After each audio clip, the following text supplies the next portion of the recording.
Well, greetings everyone. In this video, I'm going to be setting you a holiday season watercolour challenge. What's that all about?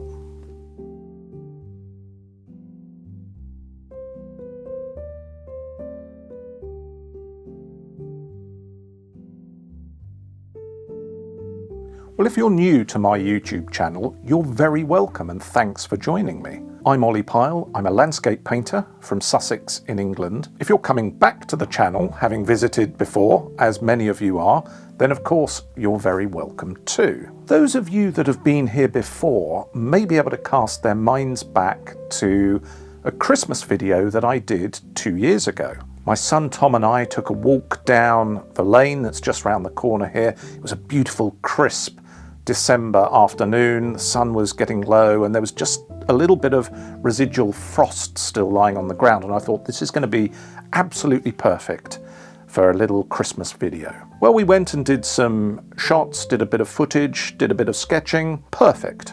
Or so I thought. We got back, Tom started editing the video, and then guess what happened the next day? Well, this happened. What I thought had been perfect painting conditions for the video, well, they just got better the next day. We had a nice little fall of snow. It wasn't too much, but it was enough to give a decent covering. And you just think, well, what can I do? And that's the way it is painting landscapes from time to time. You're not always going to get the perfect conditions. But anyway, it gave me an idea. I thought, well, this Christmas, why don't I do a painting of this scene the day after? The one that actually I probably would have chosen to do in the first place. Well, that's what I'm going to do, but why is this a holiday season watercolour challenge for you? Well, the challenge that I'm going to set you is to do two things. The first is to go back to photographs that you have. Ideally, they're nice old school physical ones in a photo album, or perhaps they're all digitized and they're sitting nicely on your computer hard drive. But I want you to find a photograph that captures a place or a particular moment that inspires you, and I would like you to paint that. Don't paint somebody else's photo. Don't copy somebody else's painting. Paint something that's meaningful to you. So like I've done, go back a couple of years, maybe even more, and find a photograph that captures something that you want to paint and paint that. And the second thing that I want you to do, and I will show you this in due course, is to sketch that picture before you start painting it. You'll see in my sketch there's a few little things that I needed to change, just the position of a gateway, for example, and moving trees around slightly. All these things that you can do, you're allowed to do as an artist.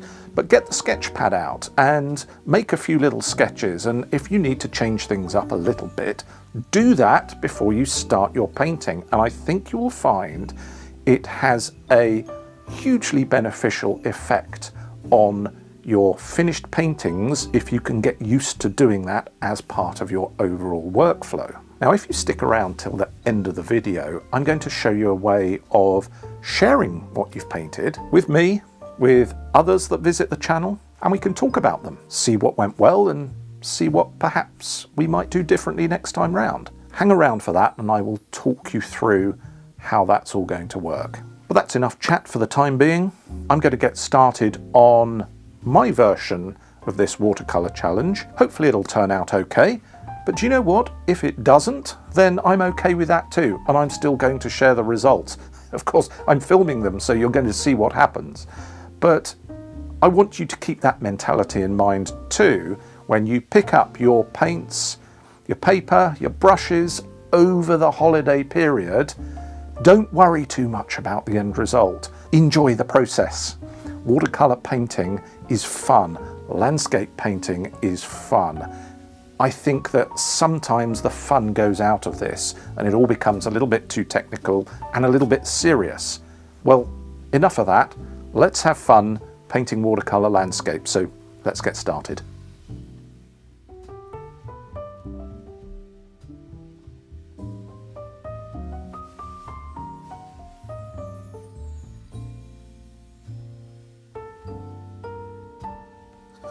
Well, I mentioned the importance of making a quick little sketch before we start on the main painting, and here I've just made a few adjustments which I think helps to improve the scene. I've moved these main trees just a little bit further into the middle distance, and I have moved this one here further away from the left-hand side of the painting.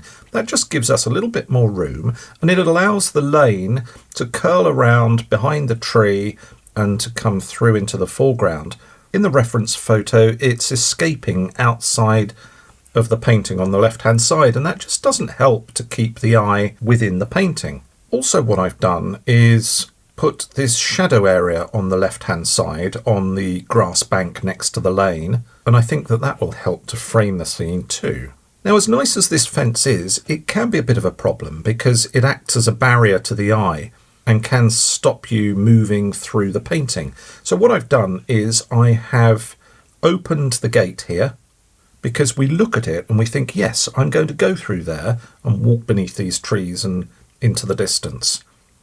And that just helps, again, to keep our focus around these trees here without having it blocked off by a fence just running all the way in front of it. Now, when you make sketches like this, it's good to play around with ideas. You can see that I've drawn this rather apologetic fence post on the left-hand side. Now, if you know anything about the channel or what I like to paint, you'll know that invariably fence posts just crop up everywhere. I think they're fantastic and they act as useful little indicators in a painting to help break things up, lead the eye through the picture, that type of thing. But I'm not 100% sure whether we need to have one here. I know there will be a day where I go one fence post too many, and it may well be this one. So this is what a sketch is useful for. You can play around with these things and see whether they work or they don't, but we'll see as the painting progresses. Not only is your sketchpad helpful for resolving issues regarding composition, but I like to use it just to play around with some colour swatches. So for me, the main colours in this painting are going to be Naples yellow, permanent rose and cobalt blue, because they mix together to give you a lovely palette of soft greys. The cobalt blue, when it's mixed with light red, also gives you a nice warm earthy grey, and that will work well in these distant trees and perhaps in some of the main trees too. They're going to do all the heavy lifting, and I've just got some French ultramarine and warm sepia here. They're good for mixing nice darks, so tree trunks, fence posts, some of the exposed lane showing through the snow, that type of thing. Some raw sienna, that could be useful just to warm up some areas through here where the sun's coming in from the left. And I've got some titanium white. I'm not going to be mixing this in with my washes, and the vast majority of the white that I need will be the white of the paper. However, sometimes there are small areas where it's just difficult to preserve that, and so titanium white used judiciously can be very helpful. I've got some Arches 300-pound cold press here on a block. That shouldn't buckle too much when it gets wet, but it always does a little bit. I've got some Arches 300-pound cold press paper here in a block. I think it's 40 centimetres by 30 centimetres, something like that. Some round sable brushes, size 10, 8 and 6 are my go-to sizes really. A nice large size 6 mop brush, that's good for skies and larger areas. And then I've got my trusty old blending brush here. That's good for blending colours together in skies, backgrounds, that type of thing. And then a number 2 rigger, perfect for fine details. And that's it really. I've got my reference sketch here. This is my little roadmap, and this will help me through the painting. I also have the reference photo available just to check any colour if I need to, but I'm largely okay with that. I know where I'm going because I've got this nice limited palette already organised. So let's mix up some paint and get started on the sky. Actually, I've decided that I'm not going to start with the sky first. I'm going to put some basic washes on the fields and the snow. There's a good reason for doing that. It's just to help me manage the edges that I've got here along the horizon line. We've been doing quite a bit of that lately in my current YouTube series. It's something you need to do when you're painting in watercolour. I've got a warm grey mixed up here, just using the colours that I mentioned previously, and I'm going to put this distant field in here with this warmish grey. It's a nice colour.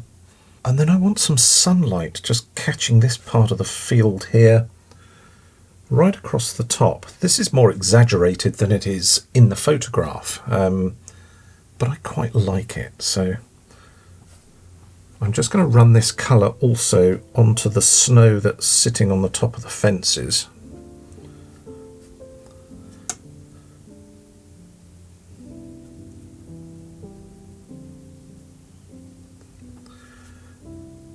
And just catching the bank here as well.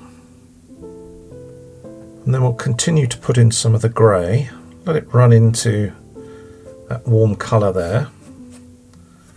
And I've got a darker grey mixed up here as well, and I'm going to want that for this bank on the left hand side. Let's get that in there, that's nice. And we can have it running down here. And you have to deal with a lot of optical illusions when you paint the landscape in watercolour. Well, in any medium for that matter, because what I'm doing here is I'm painting white snow.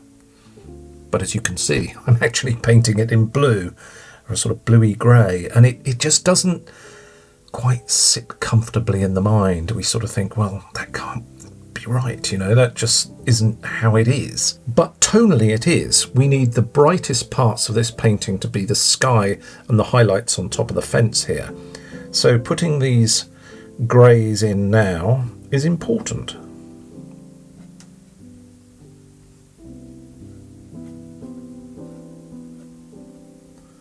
I'm not painting right up to the rails because I can do that later, but it just puts these cool and warm tones in an approximate location. And that's all I'm trying to do at this point. Okay, and I think we now need to be considerably darker on this left-hand side still. That's just too pale. So some cobalt blue, some light red, and a little bit of permanent rose. Yeah, let's have this nice and dark over here.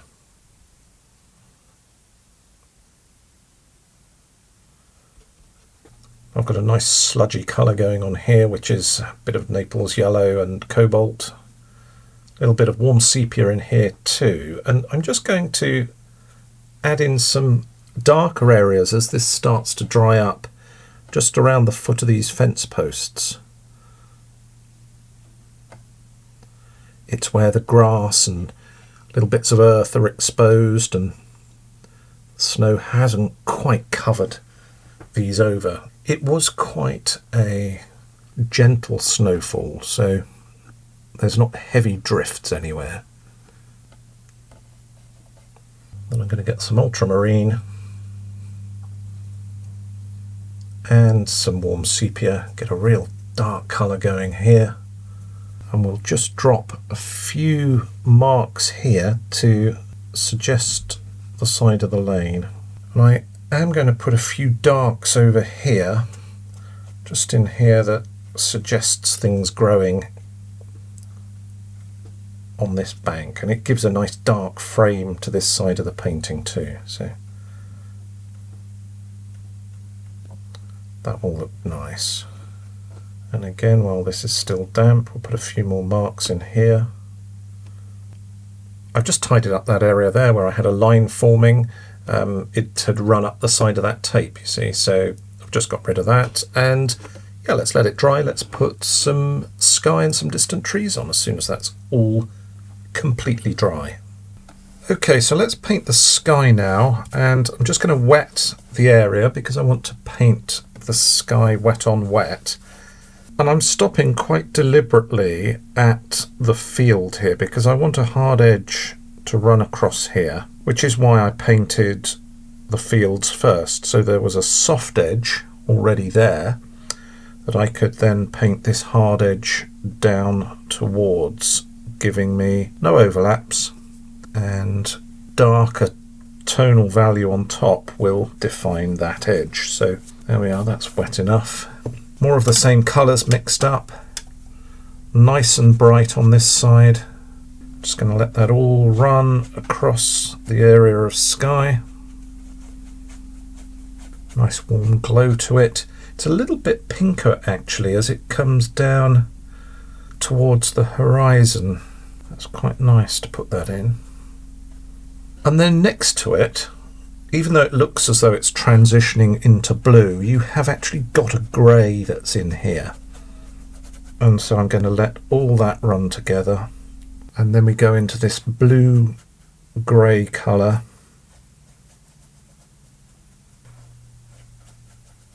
And allow that to merge into the grey here.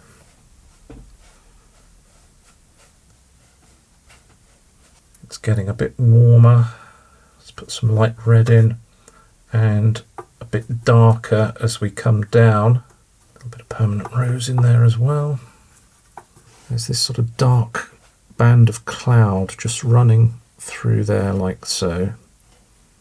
And then it's quite blue up in the corner there where there's the last of the daylight.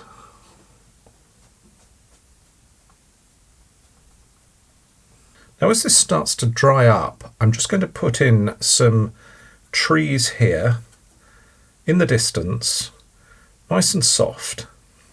They're quite warm through here, and I want the top of those to be nice and soft in the background.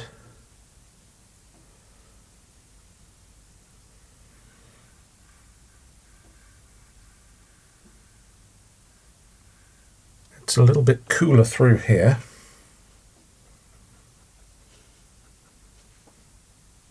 Now it really is quite cool through here, but just warmer on this side. Now over this side, I'm just going to change the colour up slightly to a little bit of light red, a little bit of cobalt. Quite a dark tone here. I want these trees to just stand out a little more. And there's quite a lot of this nice warmth on this side here. I think there's probably still a few leaves left. There's a little tree here that's interesting. It's catching the light. It's just in there, and I'm going to leave that unpainted just to suggest where it is. And one there too. So let's just come down to there, that's fine. A little bit darker in there. Now, as this is almost dry, I'm just going to start to suggest a few trees. They're only there in the background. These marks are going to run out into that damp background. But it's just enough to notice that they're there. It just gives some texture and some description to this particular area. At the moment it's just a fuzzy shape, but once you put marks in like this, the mind says, well, okay, that's a woodland. That makes sense. All you need to do when you're painting is make suggestions, help people out.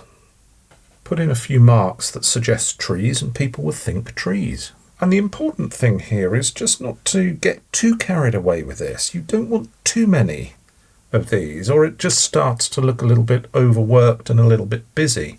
I'm just going to come to a slightly lighter tone to suggest a few through here. But these are a little more distant, so there's less branch detail. And really all you're catching is an idea that there's a few trunks there and things growing up into that woodland area. Don't really need to put any more in than this. It's just subtle. But subtle marks like this are an important part of watercolour. It's a subtle medium. It's a delicate medium. And finding a way not to overwork areas like this is what brings your paintings on in leaps and bounds. Well, I'm going to leave it there and just let all that dry up and then think about what comes next, which will probably be a little bit more definition around the field and the bank here before I do the main trees. I'm just going to put some additional washes on here, particularly to define the snow that's lying on top of the fence rails, and just to give a little bit more modelling on the bank on this side. I'm just going to run some clear water through here because I want to preserve this nice bright area up here. So I want a soft edge there, and then I can just come into that with this nice blue colour.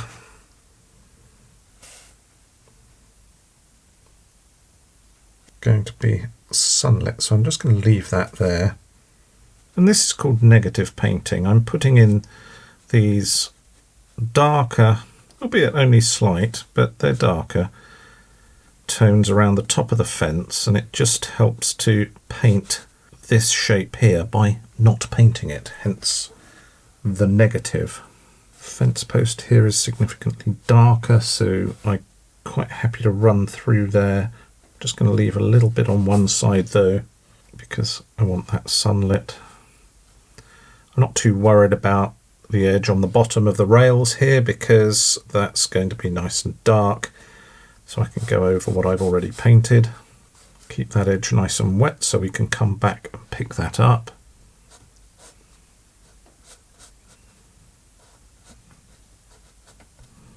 Now with some clear water, I'm just going to paint into some of this and pull it down across the bank here.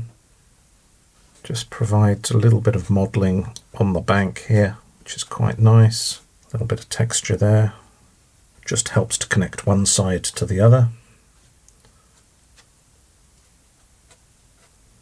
It's a good time now that we have some hard edges here and some nice damp areas to pick out some darks that will be hard-edged where they run into the blue on the bottom edge here, but soft on the top. It's a nice contrast. So you get some nice crisp definition, but also some soft.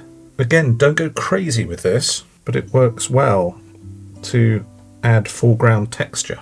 I'm always looking for opportunities to do this when I paint foregrounds. I'm not painting what I can see on the reference image, I'm just tending to make things up as I go along based on what's on this little sketch that I did, and I like that way of painting.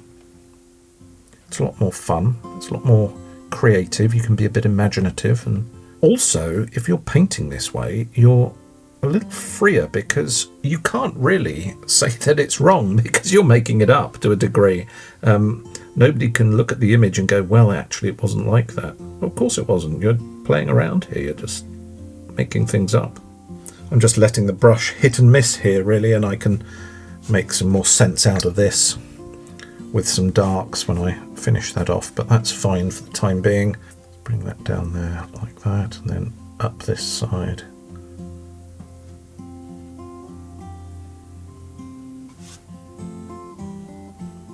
Before I paint these though, I probably ought to point out the presence of this book here.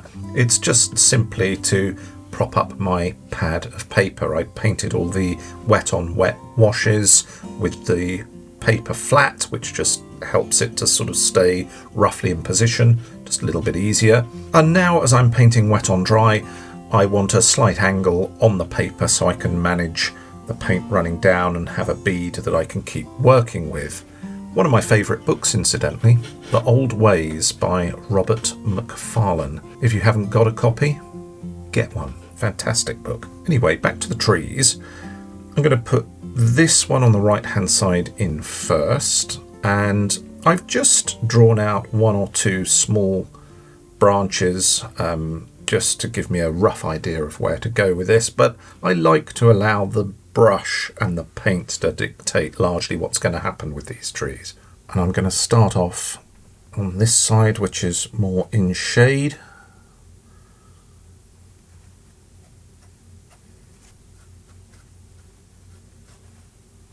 As I'm coming through here, it's warming up just slightly on this side where it catches the sun. So let's make sure we recognize that.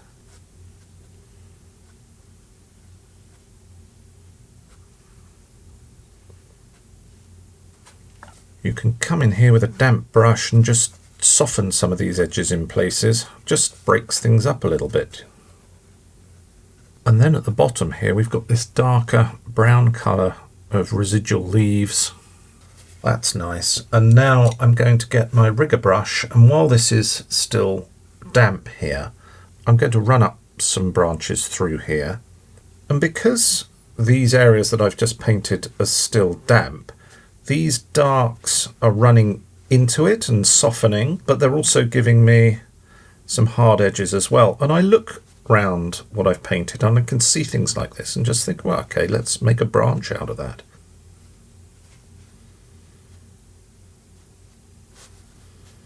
Let's just put the trunk in here. If you paint it too strong, it's just going to look a little bit obvious and abrupt, and we don't really want that. And you can see there's just a little shadow colour running across the field, so I want to put that in, and it helps the tree to sit down into the landscape as well. So it runs down into this shadow, and we'll just run the shadow across here like that. Gives us a nice bit of texture and just helps the tree to settle down into the landscape. I'm going to mix up a very strong dark here, just to drop it in a couple of places. But we don't want the whole lot in this dark colour. Like I said, it would just look too aggressive. It would start to ruin the nice, soft, peaceful feeling that we have building in the painting here. But it just suggests a little bit of light on the trunk here, which is quite nice, and a bit of shadow on this right-hand side. Now, much the same on the tree on the left here, perhaps a little bit more work on the branches, but I've still got these two colours here, and this is the nice soft grey that I spoke about, where we have some cobalt blue mixed together with a little bit of permanent rose, a little bit of Naples yellow. It just gives a wonderful soft colour. Now it's just a little bit warmer again over this side. Back into some of this cooler colour. Now we're into the rigger brush for our darks here. Like I said, I think I'm going to make a little bit more of some of these branches. It's nice that some of these disappear as you paint into these damp broken washes, because it just suggests small twigs and things that are hiding some of the branches or leaves left on the tree, and having a combination of edges that are soft and hard just looks fantastic in a watercolour painting. You can see as I go through that gap, some of it's hard, some of it fuzzes out. It's just the way trees look, and if you can capture that in your painting, it just looks wonderful. Now, when I said that painting watercolour and painting the landscape should be fun, this to me is about as much fun as you could get. I love painting these trees. Oh, it's just so enjoyable getting lost in all the branches, making these little marks and not worrying too much about exactly what's happening, and just following your instinct really with regard to these branches.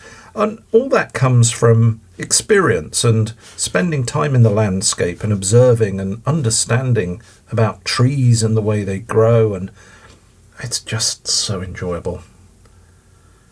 Bring some across the other tree here. It's nice to have some overlapping elements in the painting. Always helps just to create a sense of 3 dimensions. Now, as I've come down to the trunk here, I just think I'm going to switch up to my number 6 brush here, and I've got this warmer mix here, which I just added some raw sienna to really, and it's just to suggest the sun catching the side of the tree here. I think that looks rather nice. It's not a strong colour, but it's just enough to give you the sense that the sun's just catching the side of the tree, and it's fairly weak. You know, it's late evening and the sun's just making its presence felt. Okay, I might come back to these and put on some additional branches, but we need to put the fence posts in and pretty much finish off the rest of the painting before we get too concerned about smaller details like that. Right, let's just make a little bit more sense of the fence here. It's catching a nice little bit of sunlight. It's a bit darker over there though. Dark here.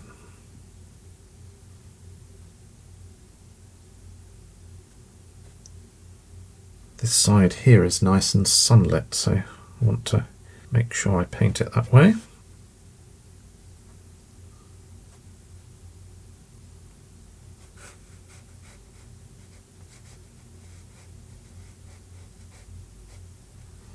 Just blend the post down into the landscape. That's nice. There's some quite strong dark on the back edge of the post here, which I quite like. And it's the same again. Let's just keep going with this. Let's make sure we're mixing up our colours. Don't want it all the same everywhere. That never looks good.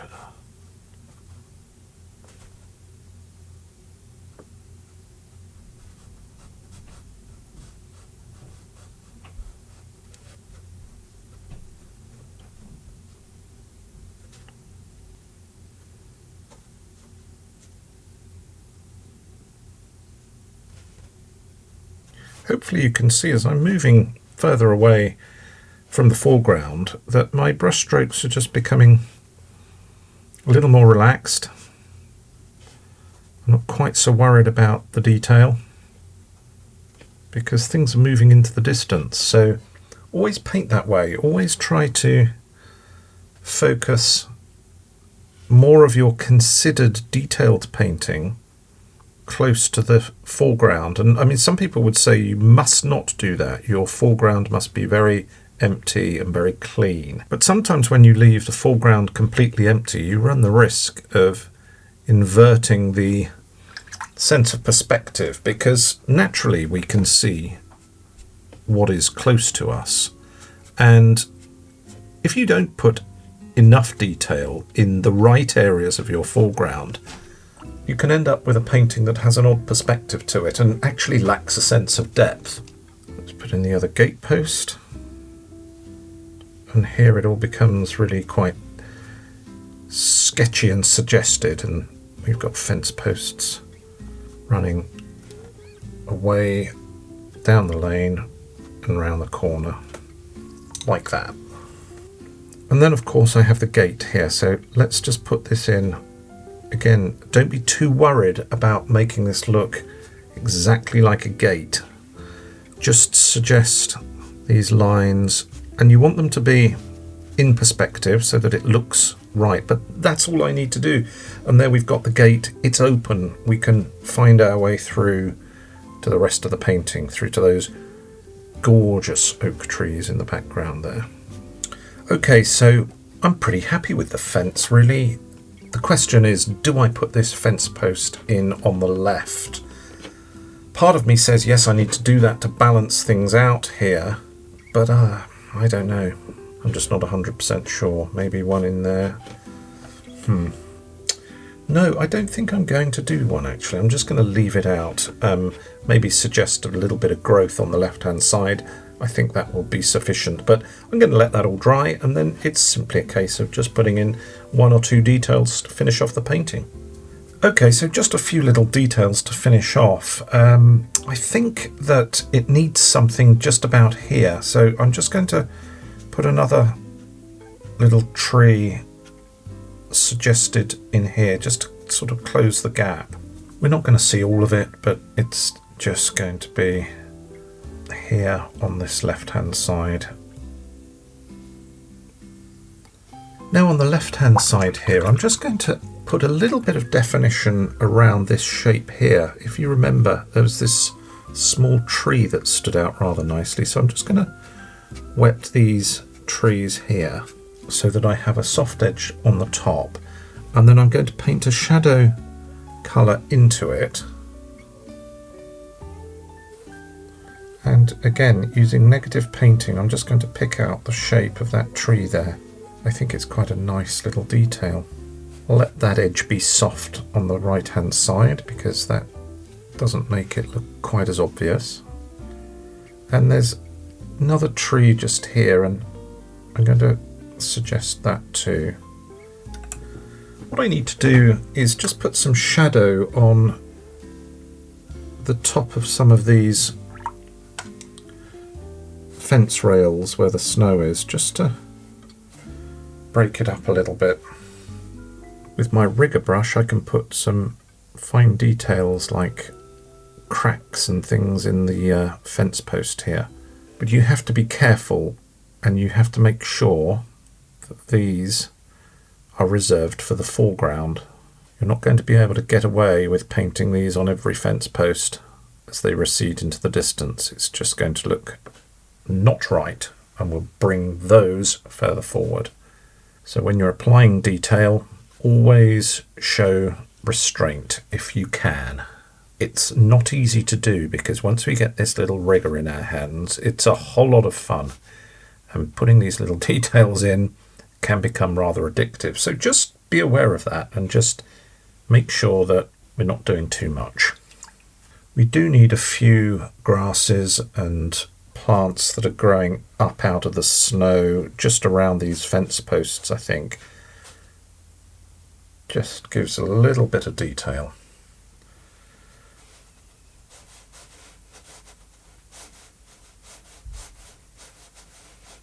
Again, we're not going to win any prizes by doing too much of this, but just a few little marks here and there are enough to give the painting this sort of lovely sparkle to it.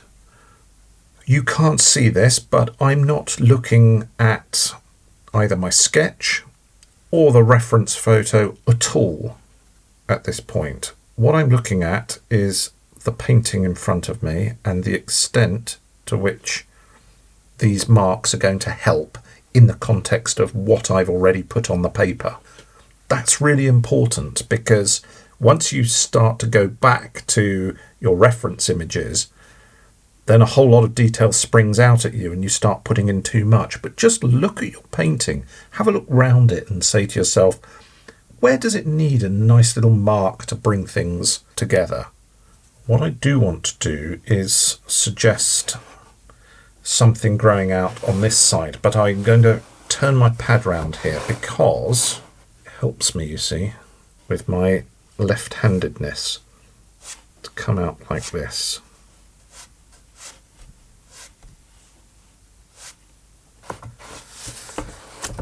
Okay, those marks are good. I can put a few old seed heads on here, so I'm thinking cow parsley, that type of thing. Always makes for a nice little bit of foreground interest. That closes off the left-hand side quite nicely. I'm quite pleased with that.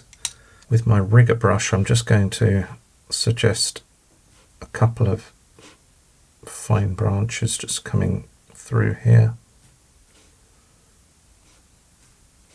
I've just put some titanium white in with this dried mix here of Naples yellow and permanent rose, and it's just going to help me to pick out one or two whites where I think I might need to do that. Just something across that fence post is quite nice.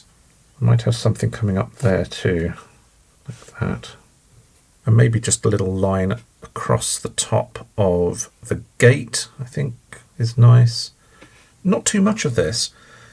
I'm also going to get some of this and put it into this shadow wash because I just want the suggestion of some snow sitting up here in a couple of places as well.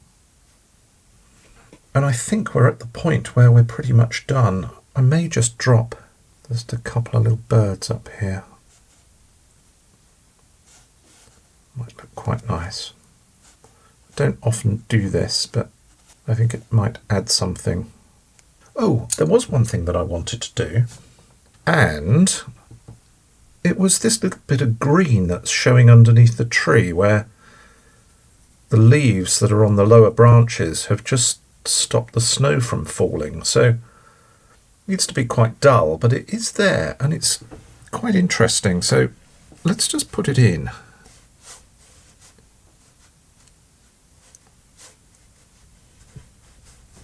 Nope, don't like that. It's coming out. There we go. It looked all right in the photo. Doesn't work in the painting. That's okay. Right. I think it's time to de-tape. So let's do that and see what we've got.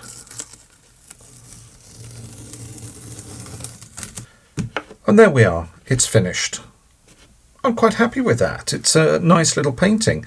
For sure, there's things I'd do differently if I did it again, particularly if I was painting in a more considered way. But actually, this is a nice way to paint with a lot of freedom, and it's created a nice result that really does remind me of a couple of years ago when I walked down the lane after this nice little snowfall. I like the way the light's coming in there. I'm happy with that. Trees are looking good. And it doesn't matter if there's a few things that I might change if I did it again, or things that I might not be quite so happy with. The point is, I really enjoyed doing it. It's been great fun painting this. Try not to be too concerned with the outcome. Enjoy the process. I'm happy with both here, rather nicely. Well, I really enjoyed that painting, and it paid to have done the sketch beforehand because I was able to change a few things up, and that's a really important part of the landscape painting process. It's easy to skip it and just think, well, I'm just going to get stuck into the painting. It's why so many people are dissatisfied with the results they get because time isn't taken planning things out. But that was a great scene. Sussex oaks in winter and an abundance of fence post. It just doesn't really get any better than that. But now let me come on to what I mentioned at the outset, which is how you can share your results, if you want to, with me and with others. Many of you may be aware that I have a forum on my website. It's at oliverpyle.com/forum. I'm going to put a link just up here, but it'll also be in the description too. It's completely free to sign up. You just need to register with your email, and that will give you access to a forum that I set up a few years back with my good friend Ido Hanemar. Some of you, I think, know him. He's a Dutch watercolour painter, Dutch landscape painter. He has his own YouTube channel, and again, I'll put some details of that down in the description. Well worth following Ido if you haven't. He's a fantastic guy, he's a great painter, and he has kindly helped to administer the forum for me over the last few years and done a remarkably good job at it, because we've got, I think it's now 3,000 subscribers that enjoy sharing their work. What I tried to create at the outset, and Ido has really helped with this, is to create a place that's outside of social media, where perhaps the elbows are sometimes a little bit sharper and the comments maybe not quite as kind as they ought to be. But we don't have any of that on the forum, and on the rare occasion that that's happened, it gets dealt with a huge amount of diplomacy and kindness, and we're all back up and running again. So if over the holiday season you've been able to make some paintings, you've found some old photographs, you've done some sketches, I will put a section on my forum where you can post these, and I will go in, I'll have a look at them, I'll comment on those, and it'll be great to see your work.